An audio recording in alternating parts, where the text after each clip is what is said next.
David, coming up tomorrow, you're going to be breaking ground on the Door County Habitat for Humanity's 38th home build, but it's going to be your first as the executive director. Talk about that a little bit. Are you excited? I mean, what's the emotions kind of going through your head? Yeah, I'm very excited. When I started, I was able to go to the dedication for the 37th home build, which I kind of felt like, I really didn't have anything to do with this, but I was still very excited to be there and see the joy in the family's face and the community come out and celebrate that dedication. So now, this being my first, I'm really looking forward to beginning this process from the beginning and seeing it through to the end. And so yeah, I'm very excited for the organization and the partner family. All right, and also, I mean, you mentioned you went to the 37th. It's obviously the 38th. What does it say for your organization and the community as a whole to have this many home builds in a county like this? I think it's fairly impressive. I know we're only doing about one a year, probably for the next 2 years, but that's nothing really to be ashamed of, given the size of our community in the county. If you compare it to some of the other bigger metropolitan areas that do more builds, I mean, we have really, for the population, we're doing very, very well. And you have to consider too that we're doing about a dozen Brush with Kindness projects, which also requires a lot of volunteer resources and donor resources. All right, and then let's talk a little bit into some of the specs or maybe the background information behind this home build. Partner family. I thought I saw information on there was an architect and some of the different things. Can you go through some of the nuts and bolts of this particular home build? Sure. I would imagine, a lot of this is speculation on my part, but over the years they've kind of come up with a couple of standard floor plans for the homes, whether it's a 2-bedroom home or a 3-bedroom home, and Erickson Architectural firm has been very generous in donating, coming up with those plans, developing those plans, and then every year they provide us with any changes we might have, because they do sometimes, throughout the process of the build, learn some efficiencies and tweak the plans a little bit, and Erickson's been very good at responding to those changes and giving us then a full set of plans for each of the builds. All right, and building these homes, obviously, it's great for the family. It's great, is able to kind of build up the confidence and self-esteem and everything else, being able to volunteer for a project like this. But the home itself is actually, I thought I saw an interesting statistic just in terms of, kind of increasing that tax base and everything else with it. Can you talk about how the home itself really benefits the community? Oh, absolutely.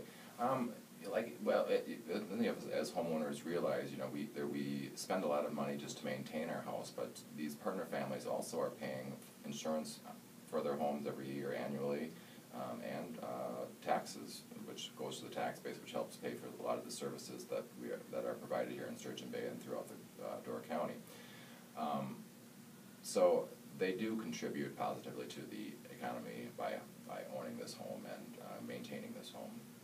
Okay, and volunteers, how are you on volunteers? And if you could still use some more, what do people need to know about volunteer for this 38th home build? Sure. We have a very, very strong core group of volunteers, but it's rather limiting in that we can only do, they prefer to do, most of them are retired and they don't want to volunteer full time, and I understand that. So we do builds on Tuesdays and Thursdays, and we do have a very, very strong core group of volunteers that could probably make this home happen.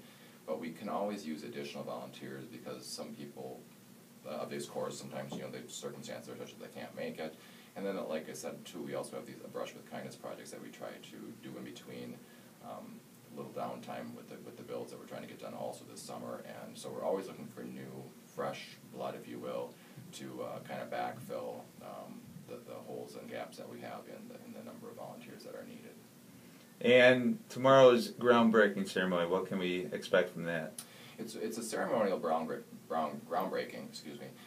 We actually did break ground literally a couple weeks ago when they excavated for the foundations and footing. But this is going to just be a very brief ceremonial groundbreaking. The old spade in the dirt, turning it with the family and our construction supervisors and anybody else who would like to come from the community. And there'll be the little service by the prayer and the blessing of the lot and that kind of thing. It is all very ceremonial, but very important to really kick off this really awesome process of community outreach and collaboration to make family. The family, I'm guessing, very excited as well for this. Very excited, yeah. And she's been great. They are required to put in the family 200 hours of sweat equity, and she's been really gung-ho about helping out in the restore, and she's been loading and unloading building materials and mowing the lot and providing snacks to the guys for their 10 o'clock break on Tuesdays and Thursdays. So we're really happy to be working with her, and she's very, very excited. Both of her children are very excited about the home that they're going to have eventually come this fall.